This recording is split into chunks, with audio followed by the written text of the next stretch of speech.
Uno de los grandes miedos de lo nuclear, el residuo. Para empezar, te lo comentaba antes de empezar, ¿no? Que yo no sé ni cómo imaginármelos porque la imagen que tengo es muy caricaturesca. Es decir, es el típico bidón de un líquido con mucho color, brillante, verde. Fosforito. Sí, fosforitos. Del color que sea, pero fosforito. Y que eso es, vamos, lo peor que existe en el mundo. ¿Cómo es realmente un residuo nuclear? Pues muy parecido al combustible nuclear. Como te he comentado que el combustible nuclear son unas varillas y dentro de las varillas están las pastillas, pues el combustible usado... O sea, no es líquido. No, es un sólido cerámico. Lo que pasa es que en esas pastillas, en lugar de haber óxido de uranio solo, están casi todos los elementos de la tabla periódica y muchos de ellos son radiactivos, la mayoría de ellos son radiactivos, pero están dentro de esas varillas y dentro de esas pastillas. Es decir, que si rompiéramos las varillas, veríamos que están las pastillas. ¿Eso se crea cada día? Bueno, eso está... Cuando tú haces una carga de combustible en un reactor, en cada recarga, las centrales nucleares funcionan habitualmente en periodos de año y medio. Es lo habitual, 18 meses seguidos funcionando. Después de 18 meses seguidos, paras en las Q2, ahora mismo estamos de parada de recarga, y lo que haces es sustituir una tercera parte de los elementos combustibles. Y lo que tú quitas es el residuo. Ese es el residuo. Es un elemento que te comentaba que tenía 4 metros de altura, un palmo por un palmo de base y que tiene 17 por 17 varillas. Esa estructura es un elemento combustible. En una recarga sustituimos unos 60 aproximadamente. Esos son los residuos que generamos en un año y medio. Vale. 60 elementos de 20 por 20 y 4 metros de altura. Que ha producido energía para unos 2 millones de hogares durante un año y medio. ¿Qué se hace con eso? Eso, inicialmente lo que hace es que lo extraemos y lo almacenamos en unas piscinas. ¿Vale? En unas piscinas que están a mucha profundidad. Es decir, que tenemos un blindaje de agua entre el elemento, la parte superior del elemento y la superficie de al menos 7 metros. Porque eso es muy radiactivo. Eso es muy radiactivo. O sea, realmente es un elemento peligroso. Sí, si tú estuvieras sin blindaje al lado de él, tendrías dosis altísimas y morirías probablemente en horas. ¿Vale? Es una dosis altísima.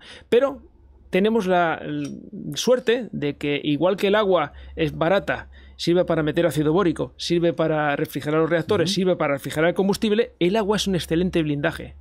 Probablemente el mejor blindaje que conocemos contra la radiación es el agua. Porque igual que va reteniendo los neutrones, también va reteniendo el resto de radiación que emite los rayos X, los rayos gamma, los va reteniendo el agua. El agua, cada 7 centímetros de agua se reduce la dosis radiactiva a la mitad. Hostia. Con lo cual, te puedes hacer una idea de que con 7 metros de agua, si cada 7 centímetros lo hemos reducido a la mitad, en 7 metros... No queda nada. Prácticamente nada. De hecho, está calculado que tú podías estar en una piscina de combustible, sentado en el borde de la piscina, o encima de ella si quieres, encima del agua, durante todo un año y no llegarías al límite de dosis anual. O sea, podrías nadar en esa piscina. Podrías nadar en esa piscina. Sí. Superficialmente podrías nadar. Sí. No tendrías una...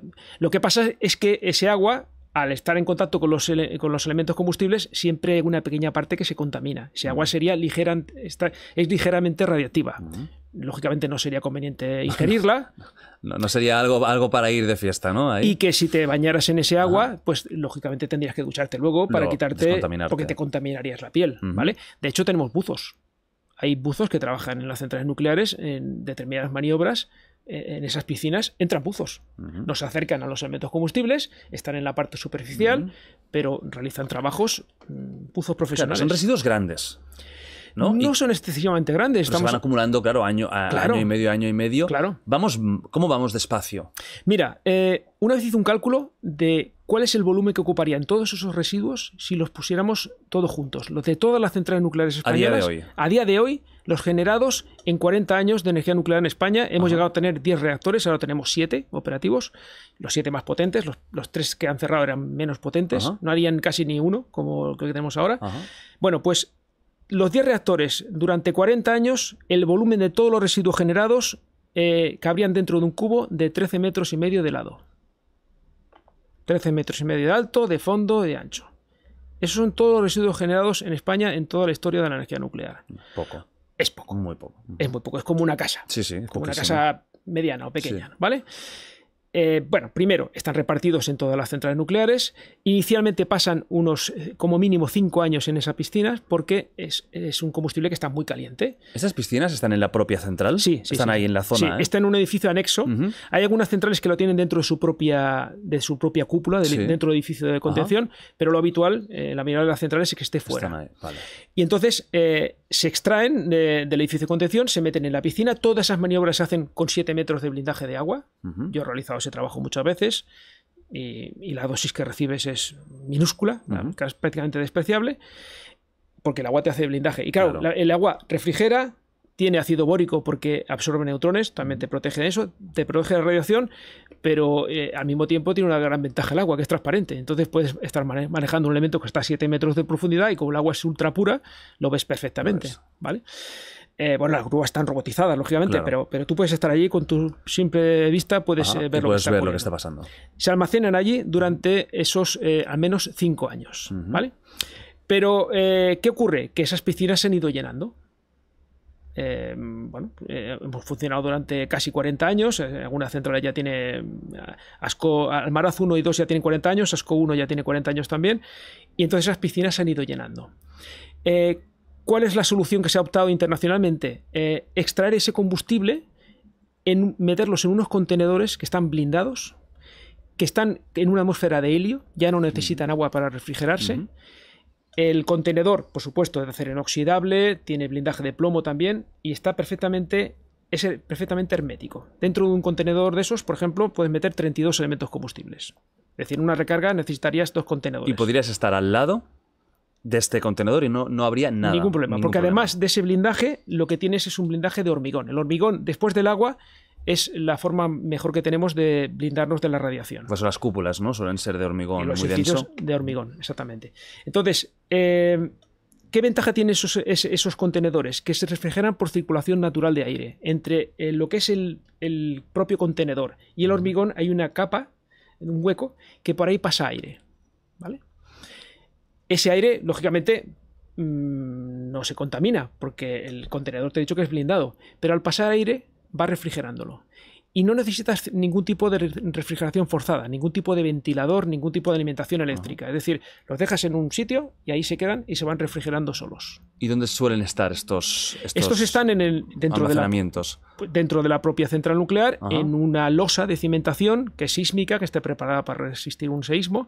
El hormigón, aparte de proteger de la radiación, tiene otra ventaja, que lo que hace es que está preparado para resistir el impacto de aviones, por ejemplo. De hecho, la parte más delicada de un avión, la que produce más daños en cualquier accidente, es el motor, porque es la parte más pesada. Están diseñados para resistir el impacto de aviones de pasajeros con estos motores gigantescos y están en las propias centrales nucleares. Ese es el paso intermedio, ¿vale?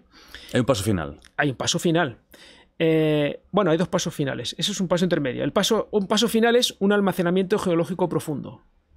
Es almacenar esos contenedores en un almacén a 500 metros de profundidad, en una zona geológicamente estable. ¿Eso se ha hecho ya? Eso está haciéndose. Vale. En Finlandia ya está terminando. Porque aún no llevamos suficientes años como para que esto sea necesario hacerlo, ¿no? Claro. Finlandia ya ha terminado, está prácticamente ahora terminando de construir su almacén. Está previsto que en 2024 empiece ya a cargar el combustible usado, el residuo, en ese almacén que tiene a 500 metros de profundidad. Necesitamos una estabilidad geológica de en torno a 10.000 años. ¿Vale? Aproximadamente, para que el material ya tenga un nivel de dosis que sería equivalente al uranio natural que habías extraído. O sea, en sitios como en Japón poco se va a poner, ¿eh?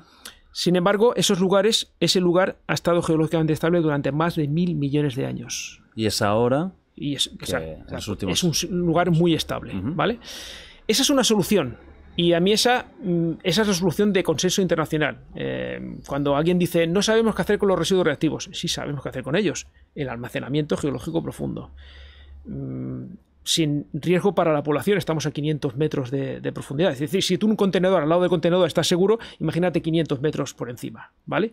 Es un material que no puede explotar, porque el enriquecimiento no siquiera es el 5% de un reactor, es mucho menos porque lo ha ido utilizando. Es decir, no puede explotar, no se puede fundir porque ya no es capaz de alcanzar esas temperaturas para fundirse.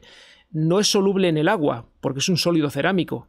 Es Es decir, para que eso vaya se filtrara, ¿no? Se filtrara de alguna manera, tendría que entrar alguien, extraerlo, morir en el intento y al mismo tiempo machacarlo, convertirlo en polvo con un mortero y mezclarlo con agua y diluirlo. Bueno, o sea, es un poco absurdo todo eso, ¿no?